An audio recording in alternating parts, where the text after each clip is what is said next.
Hello everyone, నేను మీ Sirisha Srinivas. Welcome to my channel.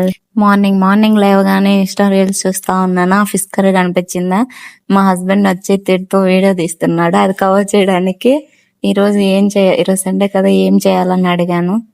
చాలా పులుసు చేసేది బాగుంటుంది తినేకి.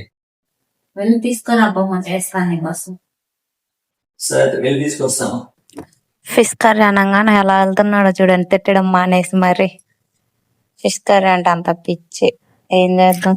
మీరు నాలాగే ఉదయం లేవగానే ఫోన్ చూస్తూ తిట్టించుకుంటారా ఇంట్లో వాళ్ళతో? వాళ్ళు తిడుతుంటే అదొక ఆనందం. అప్పుడే వెళ్ళడం, అప్పుడే వచ్చేసినాడు ఫిష్ తీసుకొని.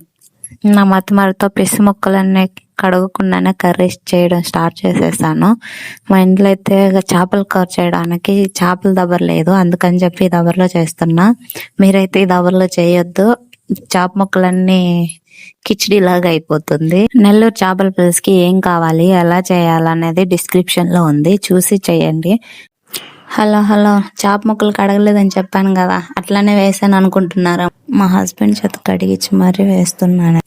నా వంట చూస్తే మీకు ఏమనిపిస్తుందో గానీ, నాకైతే ఈరోజు ఉదయాన్న అనవసరంగా ఫోన్ చూసాను రా అనిపించింది. నా వంట చూసాక మీకు నవ్వు రావాలా? ఎందుకు లేట్, నవ్వండి. నేనే నా వంట చూసి నవ్వుకుంటున్నా, మీరు నవ్వడంలో తప్పే లేదులే, నవ్వండి. మొత్తానికైతే చేపలు వేసేసాను. ఆ చేపలు కలబెట్టడానికి నేను చేసే కర్రీ చేపల పులుసు అవ్వదు, చేపల కిచిడి అవుతుంది. అలా కలబెట్టేసి చేప ముక్కల్ని కలబెట్టి కిచిడికి బదులు ఫైనల్లీ చేపల పులుసు అయితే చేశాను.